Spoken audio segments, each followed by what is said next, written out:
So first of all, thank you for joining us today. It's the second day of the TBB, and I hope you all had a very enjoyable and productive day yesterday, and hopefully an equal one today. And welcome to the intelligence era. This is the fourth industrial age, and it's a time where skills, employee creativity, information, and artificial intelligence define companies. The industries are redefining themselves. We see that we are all going through a time of big change. And we see that the tech companies of the information age are becoming cloud and service companies. We see that the automotive companies are becoming software and data companies. We see that the oil and gas companies are becoming battery, solar, and green hydrogen companies. And we also see that the business models and the are shifting, and the way of behaving and doing business is shifting.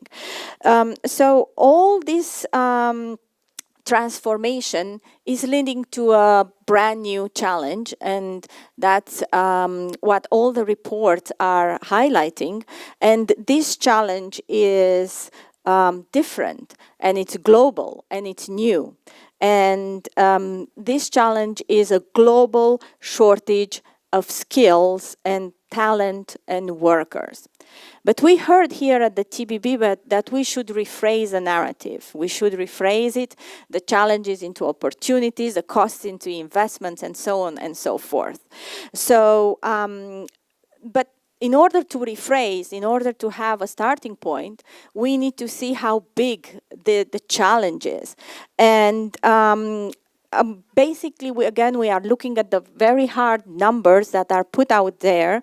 And if we look at the report that McKinsey put forward, we are talking about 18 million workers being needed by 2030 to be reskilled, upskilled, to fulfill 5 million new jobs, many of which will be within the renewable energy industry, agriculture, buildings, but all of them have one common thing: transition to net zero economies.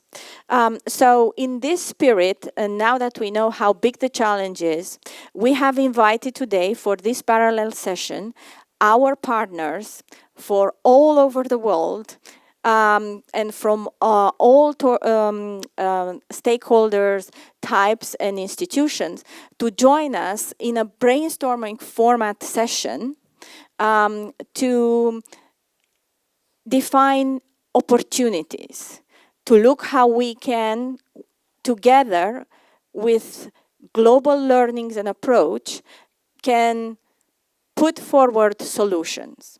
So it is my distinct pleasure to invite for this panel and to introduce and welcome, sorry, just 1 minute to say it correctly, Henning Ehrenstein. Henning, welcome. Henning is a head of unit for skill, services, and profession from the European Commission. Welcome, Henning. Thank you for joining us today. And we are also joined today here on stage of Frank Menchaca, President of Sustainable Mobility Solution of SAE International.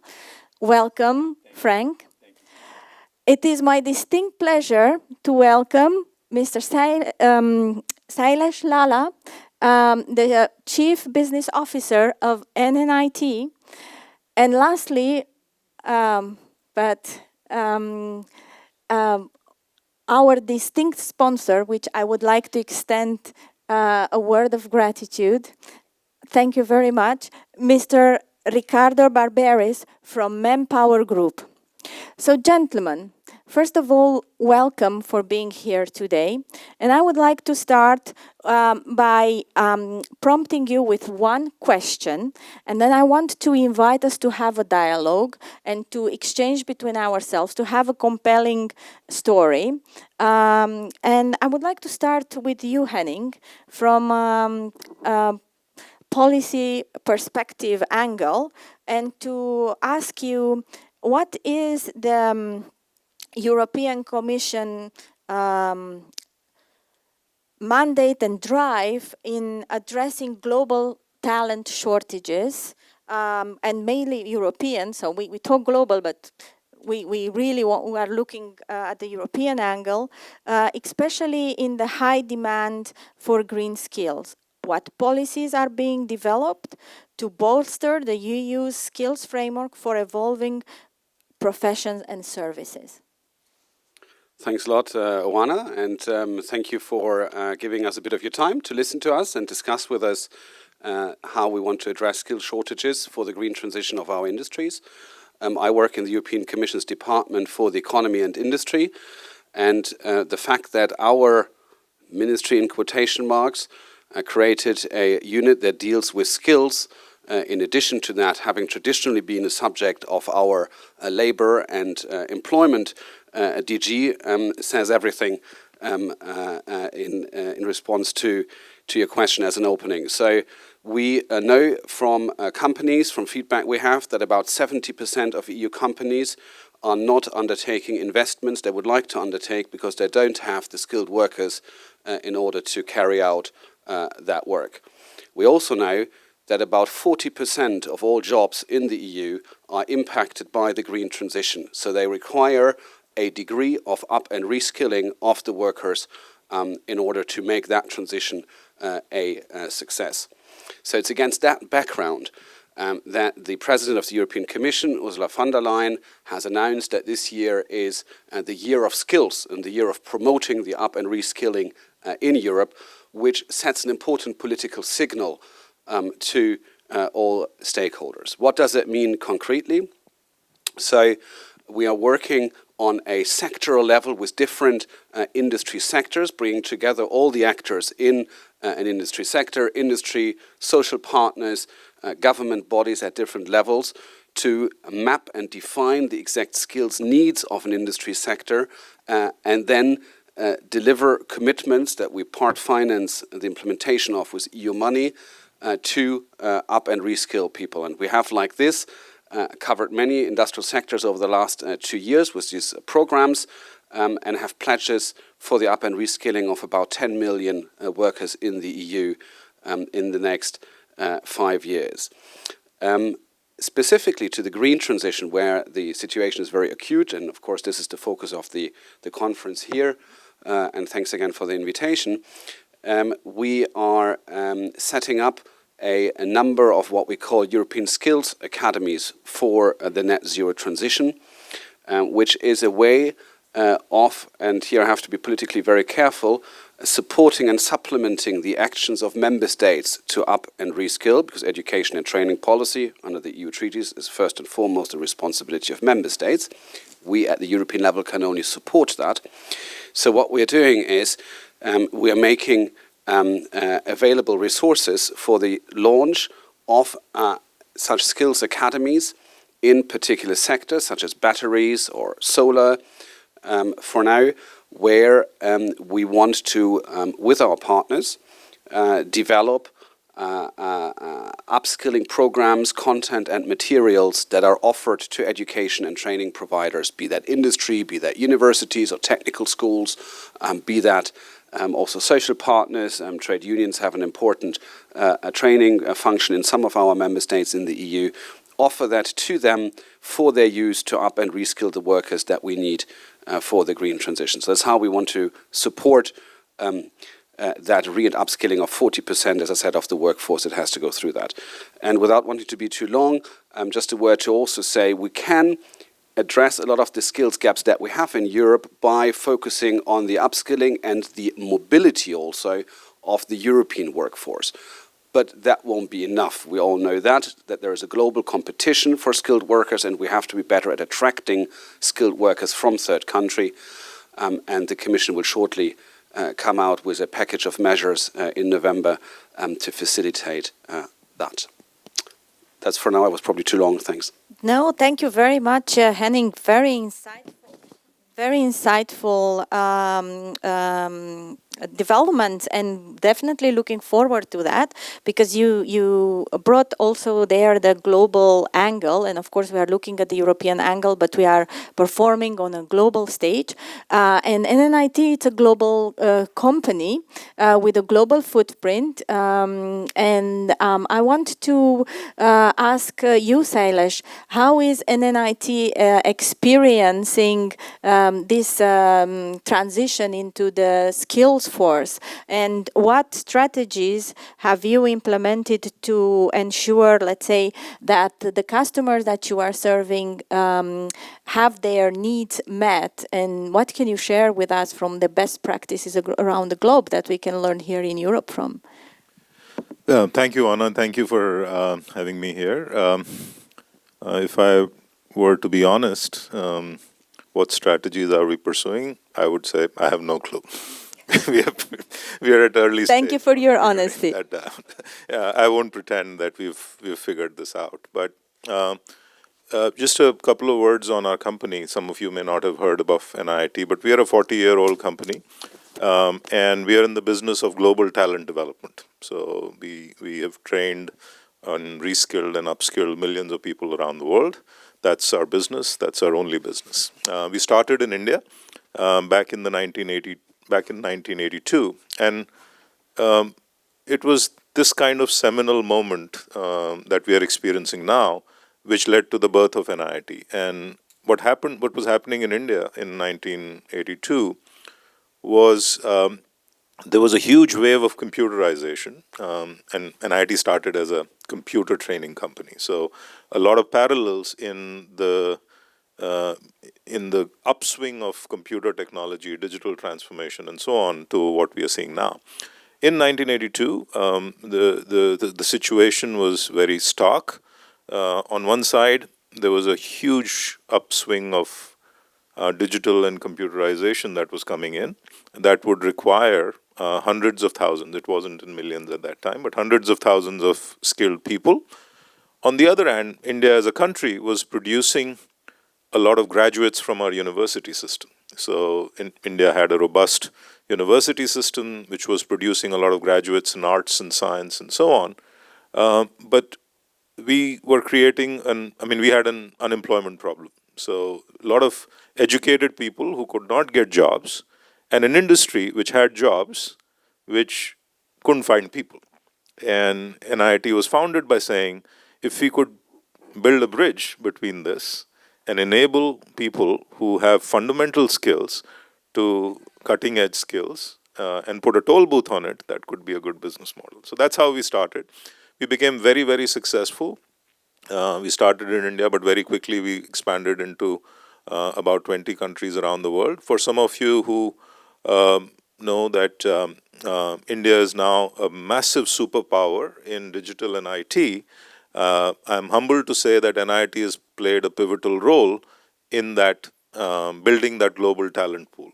So 1 out of every 3 IT professionals and digital professionals in India have been trained at NIIT.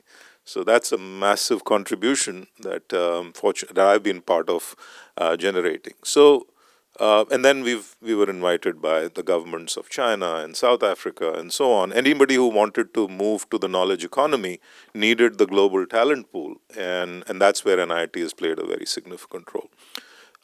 And I think we are seeing a similar seminal moment in a very big transformation. Digital transformation has been consuming us for the last 10 years, but I think there's going to be an even bigger transformation, which is the transformation to green economy. And I think we're just at the cusp of trying to figure out what are going to be the skills and talent needs across the industry, and how are we going to solve these problems. But in my perspective, there are sort of 2 dimensions to this, and we have to look at both. One is new workers entering the workforce in the green economy. So, we have to look at it from that perspective. NIIT has been very instrumental in, upskilling or promoting IT as a career for people, or healthcare as a career, or banking as a career, to encourage new people to join this sector. I think we need a similar way of, encouraging new people to join this sector by providing them the right level of skills and showing them a path to prosperity through this in this economy. So that's a workforce development. That's a entry, getting new people into the profession. We need to work with organizations who do workforce development. So, for example, in the United States, to your point, what we are trying to do in green energy, in the United States, the mechanism for workforce development is a very extensive community college system, which creates the manpower. And along with InnoEnergy, we are trying to see, can we take the amazing curriculum that InnoEnergy has built and deploy it in a very large number of community colleges across the United States. Similarly, that model could extend to UK and India and many other markets. Even within Europe, we need to work with local colleges and training institutions who are responsible for the skilling at scale. So that's from a workforce development standpoint. I think the second perspective is corporations. We work with a lot of companies like Shell and BP and Airbus and Boeing and Rio Tinto are NIIT's customers. So our B2B arm of our business, we provide learning solutions to all of these organizations, and they have a massive reskilling problem. And they're trying to figure out whether they're going to be able to reskill, or would they actually have to let go and then rehire, which is a significantly bigger problem. So if you look at Shell, which is really ramping up its renewables business, but it's still in the old economy and will continue to be so for a while. How do they solve this particular problem? And we are having extensive conversations with them. So I think it's new, but I think we need a full talent ecosystem. We are at the starting point, and we can learn from other industries. So for example, oil and gas industry relies heavily on this organization called OPITO, which defines standards, which defines what skill framework would be relevant and needed in the oil and gas sector. Now, of course, oil and gas industry has been around for 50 years, so OPITO has been around, and they've had time to build this framework. And then they certify training institutions around the world on different programs. And that's been a huge contributor to creating the skills in people being able to operate in these environments in a safe and skilled environment. So we need an equivalent of OPITO. We need an equivalent of a skills framework, and then we need to bring up this network and ecosystem of talent and learning providers, and that's where we believe NIIT can play a very significant role. Thank you very much, Sailesh. Very insightful observation, and also looking what can we take the good from the industrial and information age and bring it into the intelligence age.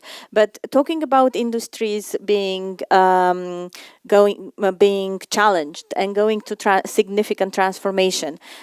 Frank, which is working very closely for over 30-40 years with the automotive industry worldwide and a representative almost of an equivalent of OPITO, but for the automotive industry in the United States. So what is the take of the automotive industry at large, Frank, on this opportunity that we are having to set new standards, new challenges, and to really create this pool of talent that is so desperately needed, and also skilled talent that is going to take us forward into new developments and into the sustainable future?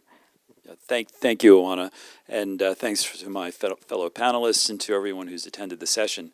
So we were born with the modern transportation industry. We were founded by Henry Ford in 1904 and combined with the Society of Aeronautic Engineers under Orville Wright in 1916. So we've been around a long time, and I haven't worked for the organization quite that long, but I've got a lot of gray hair, so I've been around for a while. We are almost synonymous with the industries that we serve: automotive, aerospace, and commercial vehicle. And I'll answer your question, I think, by way of example. I was in West Virginia this past weekend in the heart of coal country, and I was with 300 C-suite level executives from the automotive industry. And we convene every year in a very nice location in the middle of coal country to talk about sustainability and to talk about the future of the auto industry. And it was very interesting because, number one, batteries were everywhere. Batteries and how the automotive industry is going to make this shift, make this energy transition, is just top of mind for everyone. And so I think it points to the strength of the partnership that we have with EIT, Energy, and the Battery Academy there. In addition to that, Oana, you mentioned companies that are needing to change, that are changing into other kinds of companies. The CTO of Ford, Doug Fields, who used to be with Tesla, said, we are going to own the software interface, because the software interface is not a window into the vehicle. It tells you what the temperature is and so forth. It is the vehicle. And so that presupposes a profound change in the kind of workforce that needs to be developed. And that change is coming at a time when, at least in the States, we are rediscovering a different relationship to labor and a different relationship to training. So again, I've been around a long time, so I can remember a time when labor unions were a force in the United States until about the time of Ronald Reagan. And I think in the United States, seem to have forgotten what it's like to have labor with a certain set of leverage.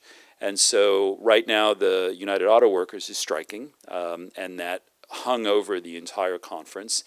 And an individual, I won't say who, got up in front of 300 executives and said, so I'm just going to say what no one really wants to hear, and that is that skilled workers are the key to everything, and they have leverage over us in ways that we haven't even begun to understand.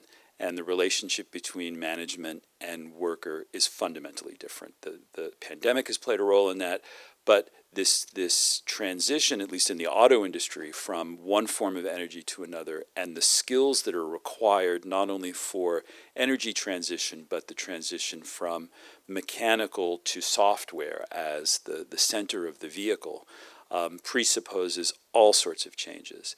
And so, as one person memorably put it, we will solve all of the technical problems. That's not going to be the issue. It's the human problems that we are going to need help with. There's not enough people to do the work that needs to be done. They need to be trained. There is a tremendous opportunity to reskill and upskill people.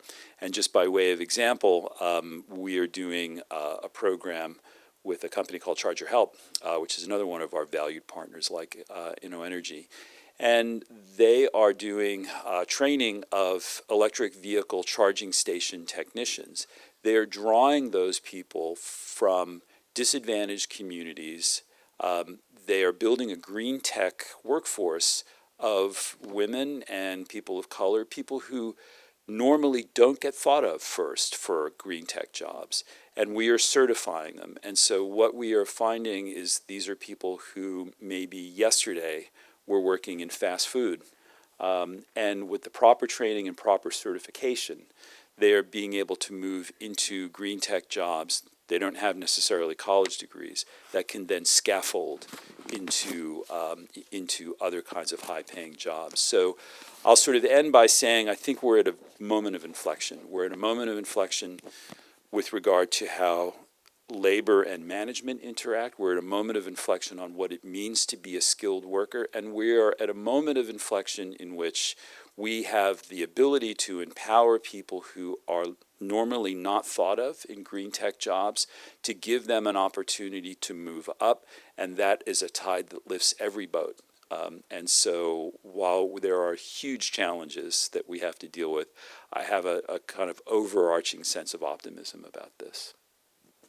Thank you, Frank, and thank you for your optimism and for sharing things that everybody thinks about, but doesn't have the courage to really broadcast it there out loud. But I would like to zoom in a little bit on a topic that is very dear to me, and that is really the tide that lifts every boat.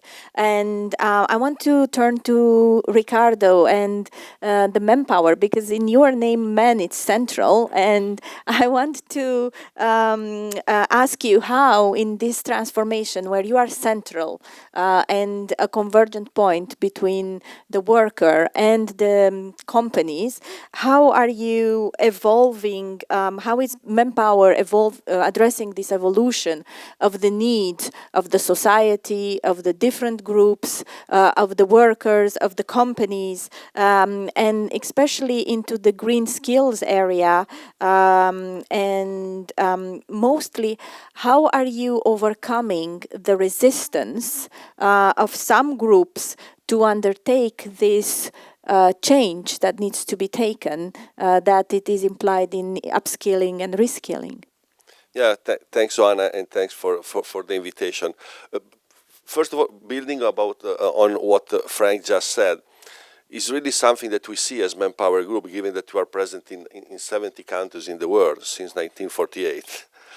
We're an American company, but 70% of our revenue at the moment are in Europe, and so we have a very clear presence here. What we started to see some years ago are some strong trend that now green is only the most relevant peak of something that was already happening since many years.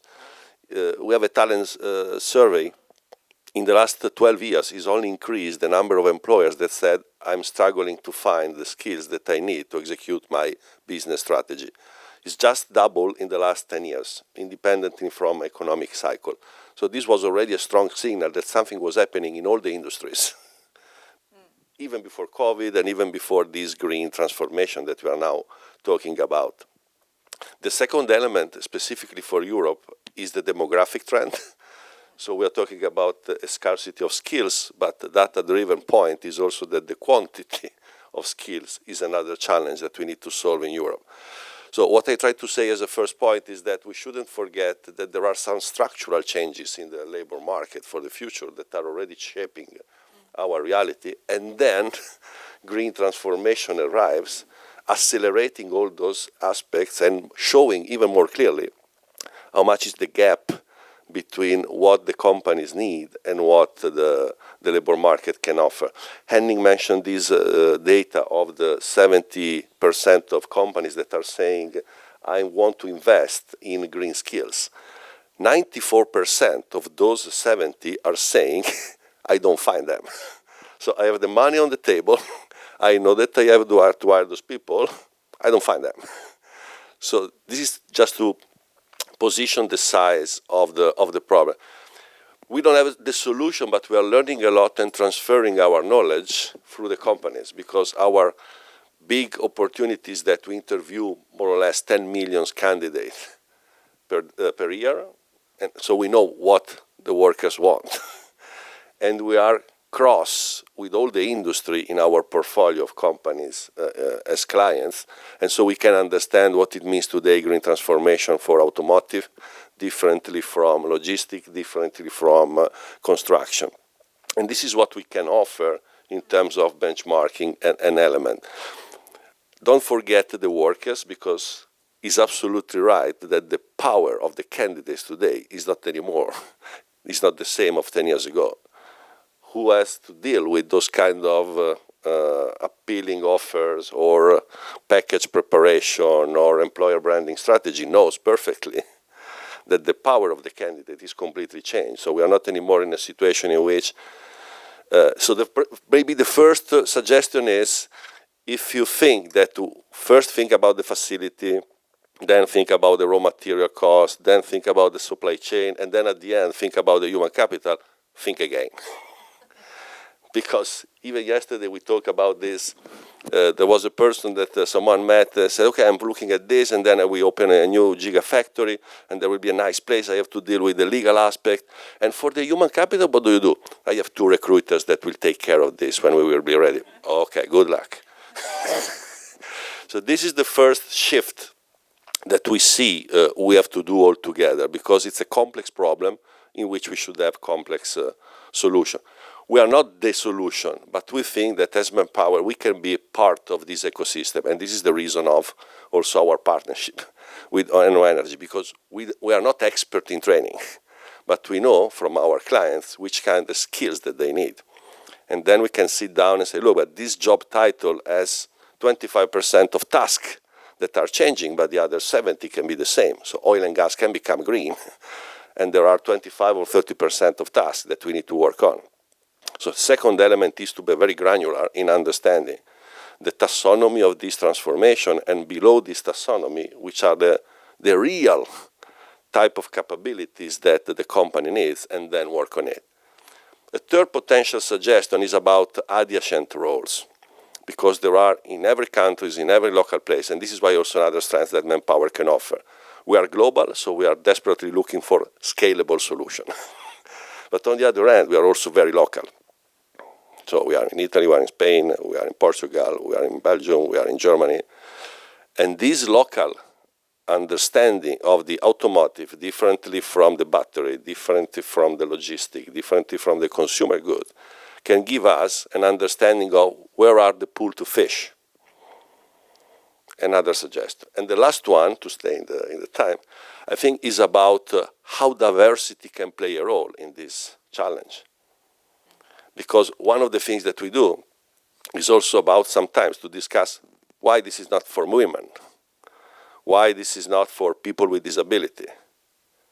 The same mindset in which with Rockwell in US, we brought a lot of veterans, understanding some manufacturing type of capabilities to be employable after their military career.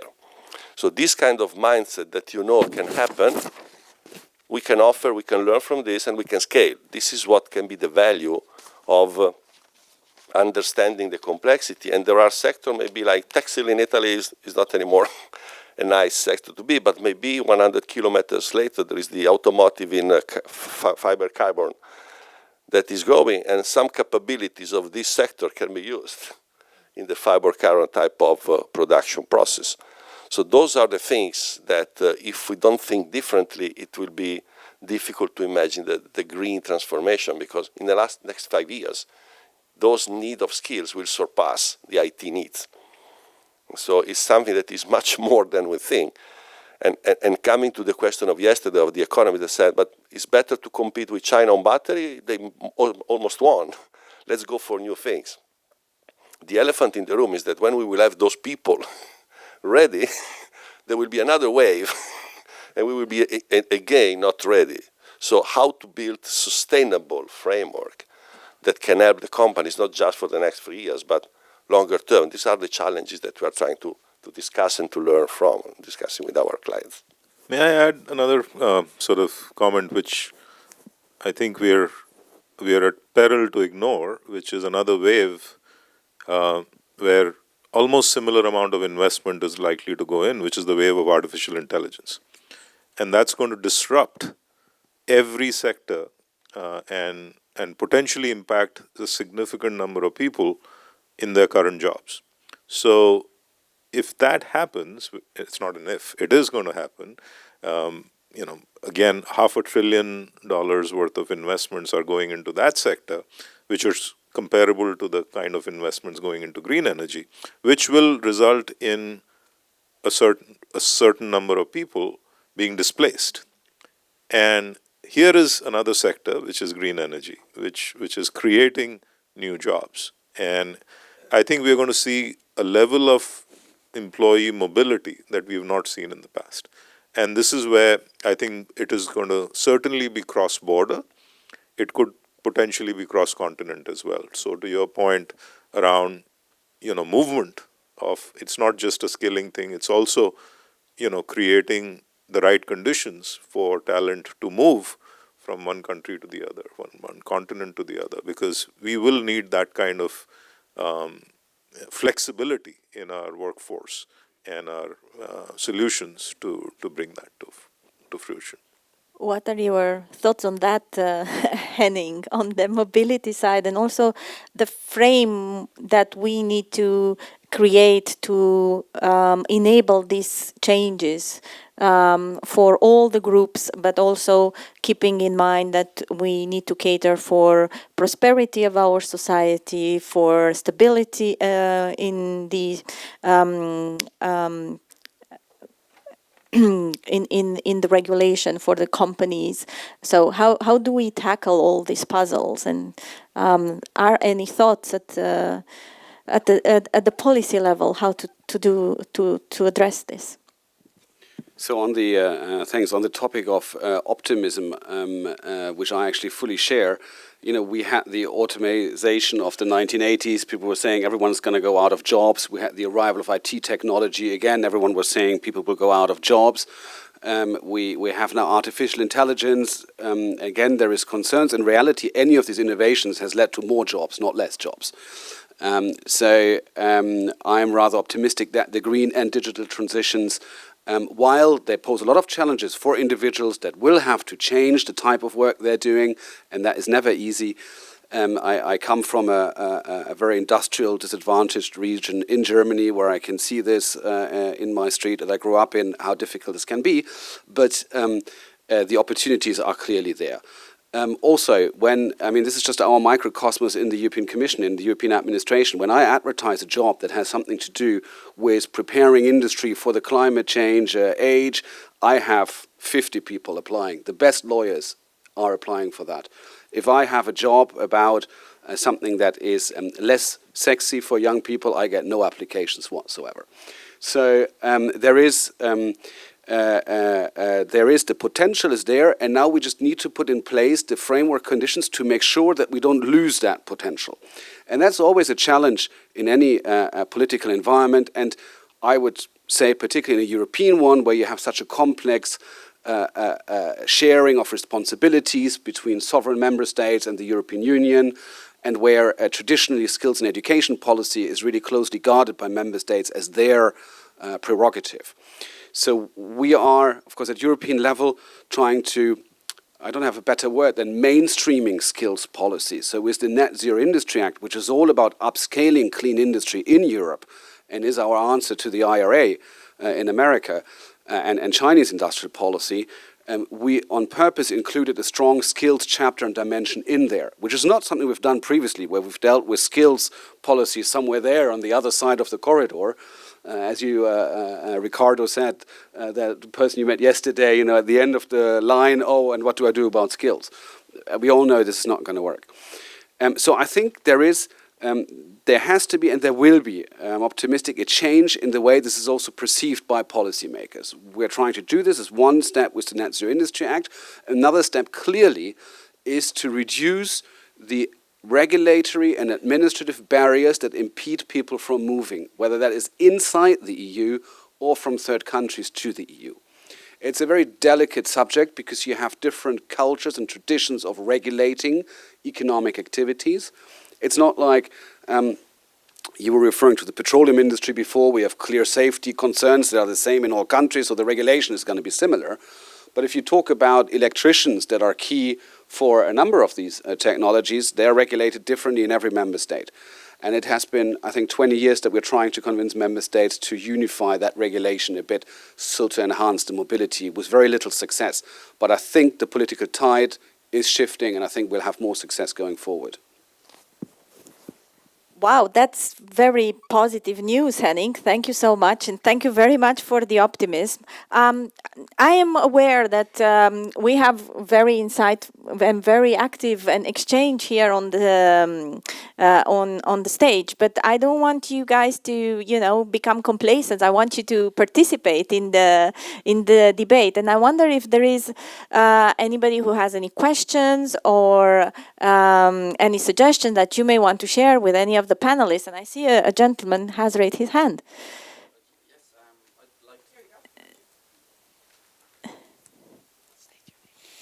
I'd like My name is Michael Hayes from Manpower. Just a question for the panel. We've seen through the energy transition an increase also in bureaucratic hurdles for industry who are transitioning from fossil fuels and so on and so forth into renewable energies. We talked about the issue of mobility, international or regional. How can industry and governments work better together to make sure that we don't face the same bureaucratic hurdles when it comes to the mobility issue? Well, thank you. Thank you very much.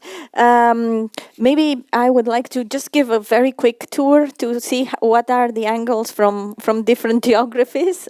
Frank, would you like to start? Yeah, sure. So I think it's a great question. And one thing about my organization, SA, we are a nonprofit organization. We don't lobby, and we don't pick winners and losers. What we do is convene government and industry. As a matter of fact, one of our key meetings is called Government and Industry, happens every January in Washington, D.C.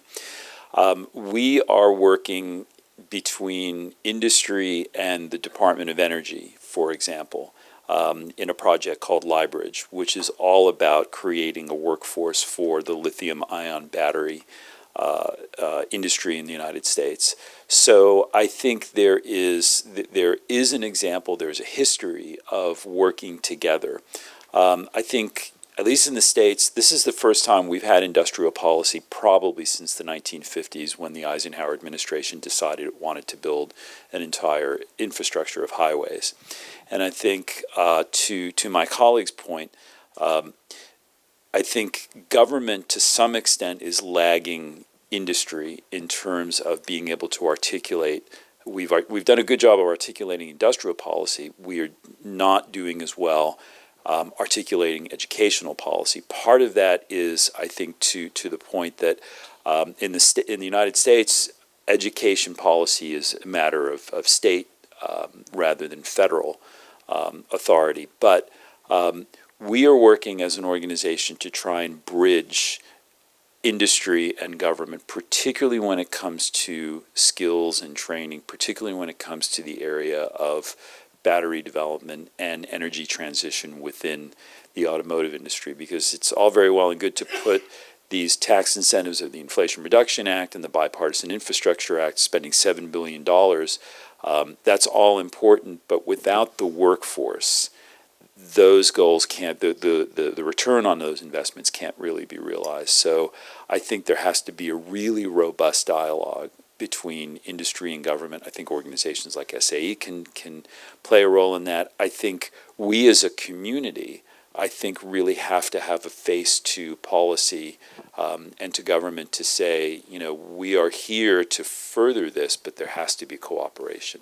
And what worries me is, we have historic low unemployment in many, many parts of the world. The United States has 3.5% unemployment right now.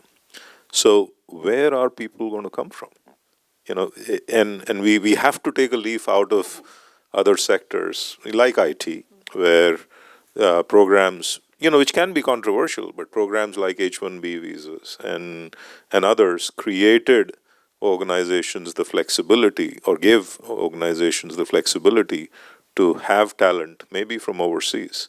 There aren't going to be enough number of people in many, many countries who are going to want to do the jobs that green economy is going to need. Just like in the sector of IT, there just weren't enough number of mathematics graduates or science graduates who would get into IT. And I think we need to be cognizant, because again, as long as unemployment is low, we're going to have real trouble. The gigafactories and the new startups are going to have real challenge, and then it'll start the war for talent in poaching each other, which is what happened to IT as well, which is happening to artificial intelligence right now. If you are an AI person today, you can have 10 jobs, in the next day, and I think that's going to start happening in the green energies.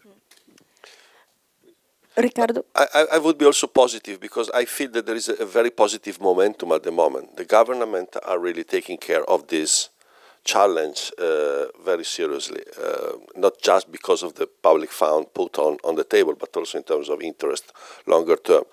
If you look at the business community, more than half of the Fortune 500 CEOs have now formal commitment on zero emission. it was less than half 2 years ago. So, and consumers are sending very clear messages, both for applicants, but also as consumer. 60% of the Gen Z is much more willing to pay a premium price to products that are sustainable willingness. So there are some convergence of consumer, citizen, government, business leaders. It looks like that we are now all thinking that it's not anymore a matter of if and when. It's much more a matter of how fast we will be on this process. Even in those 2 days, I have felt a very strong sense of need of speed. The goal are clear and what to do is clear. Henning. Just very briefly to respond also to the question of the gentleman. When I, as a member of the technical administration, have discussions with my politicians that will decide in the end, and I say, look, we need to facilitate mobility, we need to reduce these barriers and this burden. What they say is, Henning, I agree, that is indeed what needs to be done, but I have 20–30% of the vote going to right-wing parties, populist parties, and the last thing I can do politically at the moment is sell more immigration, more mobility, more foreigners coming into my country. And they say this very openly behind closed doors.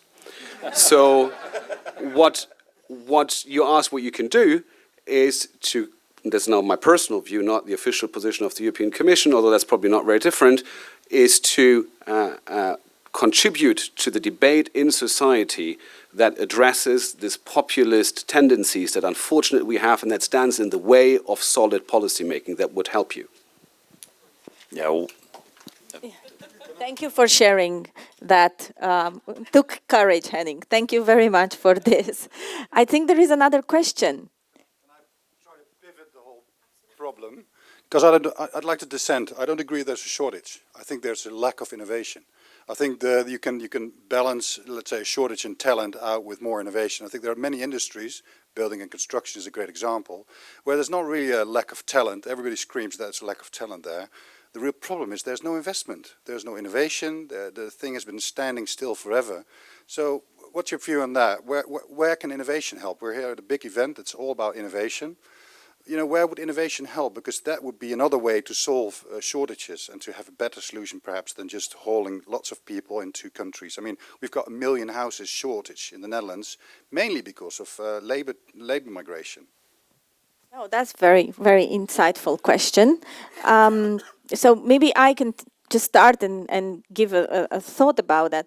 So I think we look at it a little bit fragmented, if you wish. And I think what the beauty of InnoEnergy is all about breaking down barriers and putting the different actors and interest together. And when you mix and match that, and as you have seen here these days here as well, you get something new and you get something, a sum bigger than two different parts. And furthermore, what we have done in our history of over 12 years, 13 years, is that we are very good at discovering new markets and new niches where we can play. And I believe that one of the key missions that the InnoEnergy Skills Institute will have is really to discover these niches that could emerge into the talent market and into the skilling and upskilling market. But we will not be able to do that alone. We will only be doing that with our trusted ecosystem and trusted partners. And I fully agree, and I second what Sailesh said. There is so much that we don't know at the moment that will change our life probably in the next year. I still remember my first phone, which was a brick and very heavy, and in my lifetime, I'm probably going to have an implant in my hand with a phone. So I believe that the whole society is going through such a tremendous change, and that innovation will definitely play a part. But it is really important that all of us try to collaborate, and we try to identify the synergies and the complementarities, because only working together we will get a sum bigger than our individual parts. So I fully support your view on innovation, but I think the innovation must be put into a context of collaboration and a positive optimist that will give the whole thing a purpose. Maybe Frank, you want to add something sure. on that? I think you're making a great point. I totally agree about innovation. I would go further and say a dimension of innovation is painting the picture of the future for people to bring them into the skills that they need to acquire. Without getting political, in our last administration, we went on a rampage against science. And the United States has increasingly lost ground in attracting people, especially women, into science and math and engineering and so forth. A version of innovation is helping people to understand that these skills are available to them and that there's a pathway to get there and there's a structure for it. And I don't think that we can, at least in the States, I don't think we can leave that to our educational institutions, because we have a wide variety of those and some of them are banning books, right? So that's not really going to work out. That doesn't sound very promising to me. So I think as an industry, we have the ability to supplement and come as a parallel to traditional and in some cases retrogressive educational policies. To me, that is an important form of innovation. I think there's another, sorry. I think there's another dimension where at least we are doing a lot of work, which is innovation in education itself. I think the best form of education is immersive learning, where you immerse the learner in the real life environment. And there's a lot of work going on. EdTech is, there is almost as much innovation going on in EdTech as in any other industry. And what we are seeing is dramatic acceleration of time to proficiency, because that's really what's going to be needed. When it comes to innovation, you cannot, and no disrespect to any universities, but the traditional education system just is going to take too long. And we have to be much more nimble and rapid in creating the right level of skills and the right level of proficiency in the fastest possible time. And I think new immersive technologies in education are going to be, and pedagogical theory is going to drive significant innovation, because we're working with organizations where say, we can't take 4 months to get a new hire to be productive, which, right now it's taking 8, and we need to cut that down to 2 months. And I think that's where we're driving a lot of innovation just in education, in transforming the learning science, the learning process, so that you can condense that time and accelerate time to proficiency. Yeah, building upon what you just said, I think that speed plays a key role, as you said, because it's not too much about quantity of innovation, but it's really about, think about our model in the labor market. More or less, some of us and many before, the skills to enter into the labor market were more or less the same skill to run in the same company for 20 years. More or less with those capabilities, you could have been employed. Today, the cycle of the product generates a cycle of the capabilities that is much shorter, and the education system will take ages probably to adjust to this. It means that we need to solve this transition phase. There was a Nobel Prize, in 1975, that said inequality is a race between technology and education. We can just replace technology with green jobs, transformation, and the race is about how to train our people to be ready, because what we see as manpower is really this risk of bifurcation. People with the skills, they will play the game every day better, And the others that don't have the minimum skills to enter, they don't play any game. And we see it very clearly. And if you look at the data of difficulties of over 50 to re-enter into the labor market, or women to re-enter into the labor market after COVID, or younger generation, especially in some countries in Europe, Spain, Italy, the double of the youth generation versus the average of unemployment rate. When you look at those data, it's clear that the skills play a game. And the capabilities of to be ready today and not in 2 years makes the difference. And I think in green economy, we all know these are capital-intensive industries. And the education component, if we go the traditional route, will take too long. I mean, if you want to train a worker on a gigafactory, first the gigafactory has to come up. Then you have to create a training environment where people can practice.